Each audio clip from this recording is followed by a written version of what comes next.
presenting the transcription feature, Superman. Look, up in the sky. It's a bird. It's a plane. It's Superman.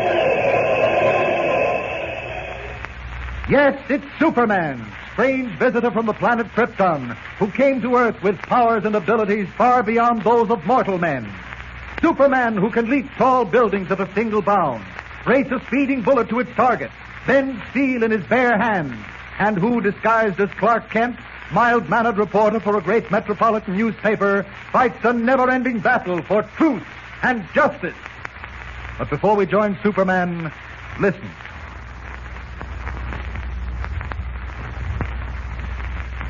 And now to our story. Superman, in the guise of Clark Kent, is now trying to unravel one of the most baffling mysteries he has ever encountered. A mystery which certainly seems to have no solution. Let's join Kent and Lois in their office at the Daily Planet immediately. A strange conversation is taking place. A conversation apparently without rhyme or reason. Listen. Oh, wait a minute. You mean to stand there and tell me you haven't seen me in 2 days? Of course I haven't seen you in 2 days. Oh, uh-huh. But you were talking to me right here in this office only half an hour ago. I couldn't have been. Clark, what's the matter with you? Why won't you understand what I'm trying to tell you? Because I can't believe it. It doesn't make sense. More than that, it's the craziest thing I ever ran up against. Half an hour ago, you sat right there in that chair, refusing to admit that something did happen to you on the train. That you did disappear off that train between Walden Junction and Metropolis. I refuse to admit it. You certainly did. You also refused to admit that you had made any telephone calls demanding $20,000. But I did make those calls. They forced me to make them. They wanted the money as ransom. Oh, you're admitting it now, all right. But you wouldn't admit it half an hour ago. Now that you're admitting all these things, you turn right around and refuse to confess that you were right here in this office half an hour ago. You're trying to make me believe that I haven't seen you in 2 days. Clark, look, I know that you must believe what you're saying, but it isn't true. I couldn't have been here. I only escaped from that room, that locked room down near the waterfront, just half an hour ago. And one of us is crazy. You were here in this office? Yes, by heaven, I can prove it. Now, just a minute. Bill! Oh, Bill! Yeah, Mr. Kent? Come in here a minute, please. Sure. Bill, 10 minutes ago, on my way in here, I asked you if Miss Lane was in her office. What did you say? Well, I said, no, she wasn't. And what else did you say? What else? Yes, what else? Well, nothing that I know of. Oh, Bill, think hard. Yeah? Didn't you say she went out just after you did and said she'd be back in a few minutes? Now, didn't you say that? Well, not that I remember. Now, where is all this getting us? Here I come to you for help, and you do nothing but talk nonsense to me. Clark, do you realize that I have been held for ransom? That right now the people who kidnapped me may be getting away with $20,000 of Mr. White's money? Oh. Wait a minute. Let me talk to Mr. White. He'll understand. He'll do something. White? Do you really mean to tell me you don't know that Mr. White brought the $20,000 to you at the address you gave us on the phone? He actually did bring the money? Of course he did. Well, he couldn't have, Clark. If he had brought it, they'd have released me. Oh, no, maybe they wouldn't have at that. But heavens, Clark, what about Mr. White? They must have captured him, too. I don't know what this is all about, but I guess you're right, and as far as White is concerned, I haven't seen him since he left here with the $20,000. All I know is he called up and wanted $20,000 more. Did you send it? No.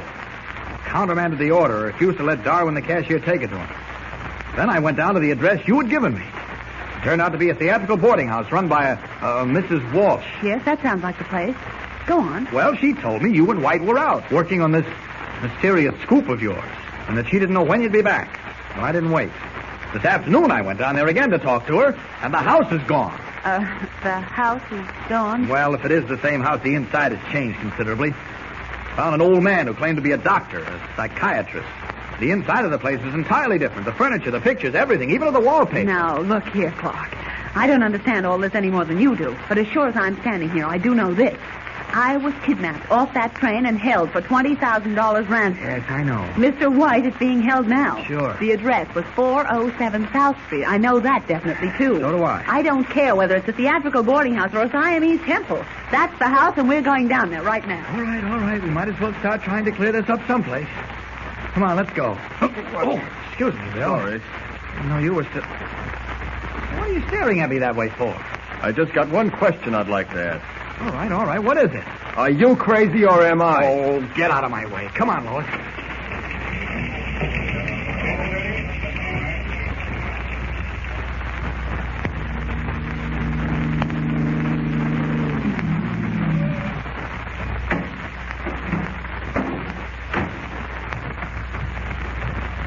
All right. Now, here we are, right across the street from that house. Now, take a good look at it. I have. All right. Now, is it or is it not the house you were kept prisoner in? It is? Yeah, I'm sure it is. Yes, sure. Is that the house that you went to for the first time? The theatrical boarding house? Without a doubt. And it's the same house that you went to the second time? It certainly is. Yeah. Well, we'll check on that anyway. That at least gives us a point to come back to when we start getting all mixed up again. All right, come on. Where are you going? Into that house, of course. Wait a minute, Clark. What do you mean? Whoever's in there, they may be killers. Don't you think you'd better call the police? Oh, no. Oh, no. If I left here now, by the time I got back, I'm sure that house wouldn't be there anymore. The street probably wouldn't be here either. And the taxi cab would certainly have turned into a dog sled. Come on. Oh, all right.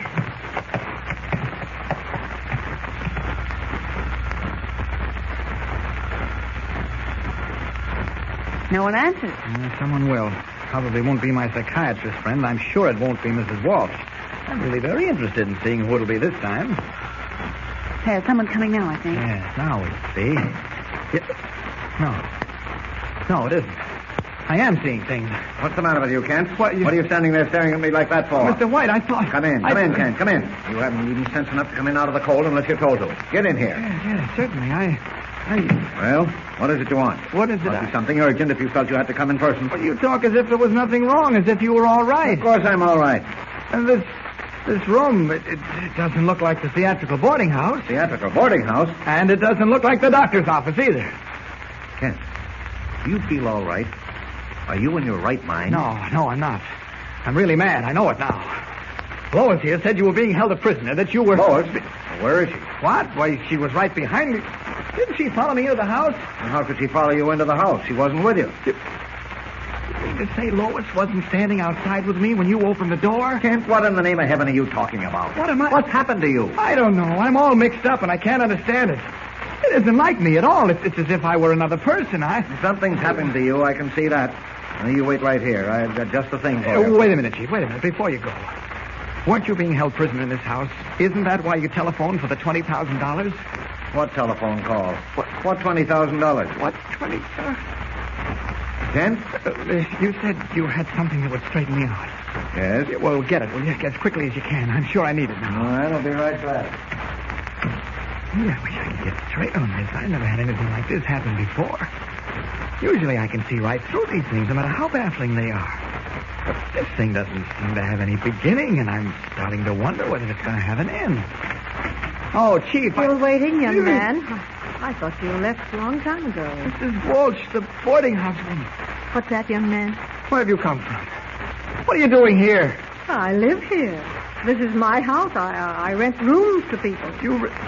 This is the theatrical boarding house? Of course it is. Well, what happened to Mr. White?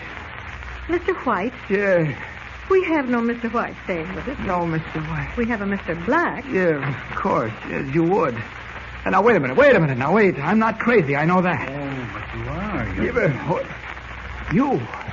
Dr. Hendricks, where'd you come from? I have a perfect right to be here, young man. I live here. But this is impossible. First one of you disappears, then the other, and now you're both here. Young man, I told you before that you're suffering from an aggravated case of false memory. I know what Now, you must believe me. Everything is all right. Sure. Everything is sane and normal, except you. But that can't be, Doctor. I'm not just an ordinary person. Of course you're not an ordinary person. You're quite remarkable.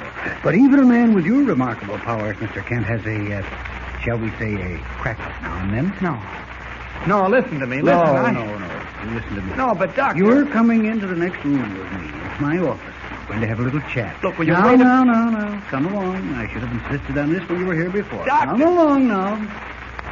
All right. Right into this room. In you go. Yes. What in the world? Mr. White. Lois. No. Okay, Dr. Hendricks. You're right. Happy birthday, Kent. Happy birthday. I hope we didn't fool you too badly. Wait, I don't get it.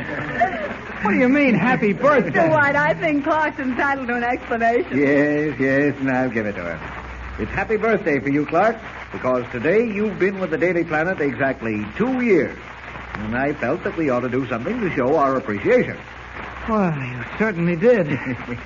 You almost drove me out of my mind. Yes, I hope we didn't go too far with our little joke, Kent. You know, sometimes these practical jokes do get out of hand, but you have to go through with them. It was my idea. You see, ever since you joined the paper, you've been so almighty successful in solving crimes that we decided to give you a mystery you couldn't possibly solve. You certainly succeeded. Gee, I suppose in the 24 hours I was away from this house, you repapered the room and changed the furniture and everything, huh? That's right. A little expensive, but worth it. But now look here. Everything practically explains itself. Right now, we've got a birthday cake to dig into and plenty to eat and drink. And, of course, some of the boys have to hurry back to the office. So come ahead, Kent, and cut the cake. By that time, Jimmy ought to be here with the present we have for you. Present, eh? Well, I sort of feel I deserve it after what you all put me through. I got to hand it to you, Kent. You certainly held on to yourself with an iron hand. Superman himself couldn't have controlled his nerves better than you did. No, I really don't believe he could have. And so ends another Superman mystery. Don't forget, tune in again for the next thrilling episode with Superman. Look, up in the sky. A bird. It's a plane. It's Superman! Superman is a copyrighted feature appearing in Action Comics magazine.